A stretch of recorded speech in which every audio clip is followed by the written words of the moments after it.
तो लगातार वानखेड़े को लेकर सवाल खड़े किए जा रहे हैं। उनकी पूरी जांच प्रक्रिया को कटघरे में खड़ा करने की कोशिश की जा रही है। समीर वानखेड़े की तरफ से सफाई दी जा रही है, एक के बाद एक हलफनामा पेश किया जा रहा है। उनका परिवार सामने आया है। परिवार ने कहा है कि उनको कहीं ना कहीं बदनाम करने की कोशिश की जा रही है। सीधा रुख करते हैं, हमारे साथ न्यूज नेशन पर जुड़ चुकी हैं क्रांति वानखेड़े, समीर वानखेड़े की पत्नी। बहुत बहुत स्वागत है आपका क्रांति न्यूज नेशन पर। इस वक्त पूरा देश आपको देख रहा है, सुन रहा है। क्रांति, आपको क्या लगता है, क्या वजह है कि लगातार समीर वानखेड़े पर एक के बाद एक सवाल खड़े किए जा रहे हैं, उनकी क्रेडिबिलिटी को कटघरे में खड़े करने की कोशिश की जा रही है? मुझे ऐसा लगता है कि ये उनको किसी काम से रोकने की साजिश है। उनको काम नहीं करने दिया जा रहा है, उनको उस कुर्सी से हटाने का प्लान है, ताकि कुछ लोग ऐसे होंगे जिनकी मंशा पूरी हो रही होगी, जिनकी जो इच्छा है वो इस चीज़ से पूरी हो रही होगी, जिनके पेट पे किसी का पैर आ गया है, जैसे समीर जी का उनके पेट पे, उनके धंधे पे पैर आ गया है, तो उस चीज़ के लिए उनका इनकम बंद हो गया है, तो इसलिए शायद उनको हटाना चाहते हैं वहाँ से।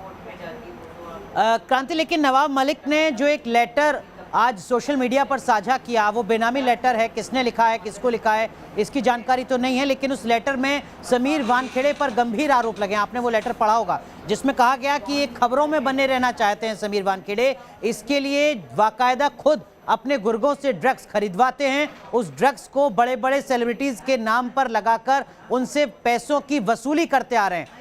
24 या 26 ऐसे मामलों का उदाहरण उस लेटर में दिया गया है, जिसमें आरोप है समीर वानखेड़े पर फर्जी मामले करने का।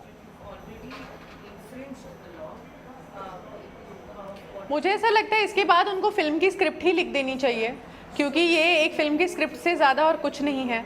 उनके मन से जो भी ख्याली पुलाव निकल रहे हैं वो सारे कंप्लेंट्स उनके ऊपर लगा रहे हैं। अब मुझे आप बताइए, अगर वसूली ही करनी थी, अगर एक्सटॉर्शन ही करना है, तो इतने साल वो जॉब में हैं, क्यों नहीं किया इसके पहले? सरकार को सबसे ज़्यादा राशि कमा के देने वालों में से उनका नाम है। सरकार को सबसे ज़्यादा राशि जब भी गोल्ड पकड़ते हैं, जब भी कुछ और केसेस करते हैं, जब भी कस्टम्स में थे, तब जब रेवेन्यू जो जनरेट हुआ, तो सरकार को सबसे ज़्यादा वो जब राशि केसेस में से देते हैं मिलके, तो फिर उनको क्या ज़रूरत पड़ गई कि अभी एक्सटॉर्शन करके खुद को पैसे लेने चाहिए? तभी तो पहले तो नहीं लगे थे उनके ऊपर आरोप। ये हाई प्रोफाइल केस होने के बाद या किसी का रिलेटिव अरेस्ट होने के बाद ये क्यों आरोप लग रहा है? ये कभी पूछा?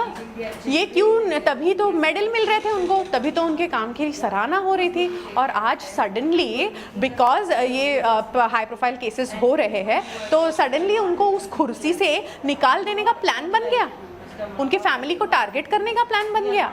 एक लेटर आप देते हो जो बेनामी है, क्या मतलब है उसका? ऐसे 10 लेटर मैं दे दूं किसी दूसरे ऑफिसर के खिलाफ। क्रांति, लेकिन उसमें थोड़ा अंतर है। देखिए, उसमें 26 अलग अलग केसेस का जिक्र है, जिसमें केस नंबर है, फाइल नंबर है, जो भी जिनके ऊपर एलिगेशन लगे हैं उनके नाम हैं, सारी डिटेल है। आपको लगता है कि अगर सच यही है जो आप कह रही हैं, जो समीर वानखेड़े कह रहे हैं, तो उन 26 केसेस की जांच भी हो जानी चाहिए, उन तमाम पक्षों से भी बात कर लेनी चाहिए?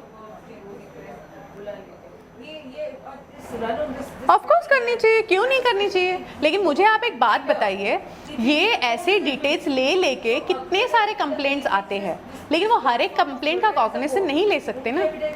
वही कंप्लेंट ये होगी, वैलिड होगी, जिसके ऊपर कोई नाम हो, जिसने किसी को उधर नीचे साइन किया कि हाँ इसका चश्मदीद गवाह मैं हूँ। ऐसा कोई इंसान नहीं है। आई एम श्योर कि नवाब जी वहाँ पे बैठे नहीं थे ऑफिस में जब ये सब हो रहा था, तो वो किस कॉन्फिडेंस से ये कंप्लेंट कर रहे हैं? और कौन है वो आदमी? वो आदमी खुद सामने क्यों नहीं आता? इसका मतलब यही है, ये वंस अगेन जैसे हर बार कास्ट सर्टिफिकेट में वो झूठ साबित हुए, बर्थ सर्टिफिकेट में वो झूठ साबित हुए, वो हर चीज़ में, दुबई की स्टोरी में झूठ साबित हुए, मालदीव्स के एक्सटॉर्शन केस में झूठे साबित हुए, वो अभी भी वापस झूठ का ही सहारा लेकर एक आदमी का कैरेक्टर असैसिनेशन करने की पूरी तरह से कोशिश कर रहे हैं, जो उनको नहीं करनी चाहिए, क्योंकि वो एक महाराष्ट्र के बहुत रिस्पेक्टेड मंत्री है।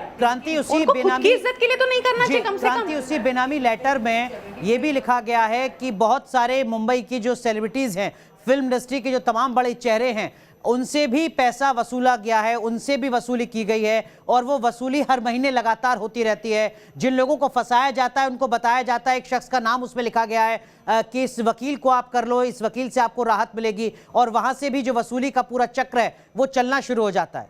आपने पढ़ा होगा वो लेटर। मैं ये कहना चाहती हूँ, समीर वानखेड़े के खिलाफ एक सबूत कोई लाके दिखा दे कि इस आदमी ने पैसा लिया है, मैं कुछ भी हार जाऊं।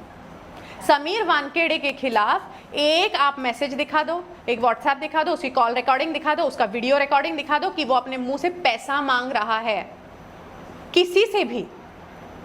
आप मुझे दिखा दो, मैं कुछ भी हार जाऊं। मुझे पता है ना वो आदमी क्या है।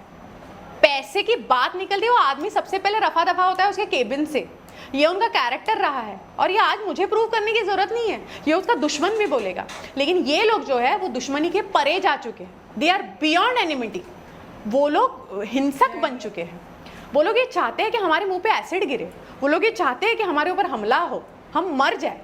उनका बस चले तो ये भी हो सकता है। कोई बताने में वेरी पावरफुल पीपल ना, लेकिन क्रांति आप करिए, देखिए मशीनरी कुछ भी कर सकते हैं। क्रांति, आपने कहा कि कोई एक शख्स सामने आए, प्रभाकर साइल सामने आए। प्रभाकर साइल ने बड़े गंभीर आरोप लगाए हैं। क्रांति, मैं आऊंगा आपके पास। बड़ी कवरेज लगातार जारी है और इन तमाम सवालों के जवाब पूरा देश जानना चाहता है। एक छोटा सा ब्रेक यहां पर ले रहे हैं, तुरंत हाजिर होते हैं।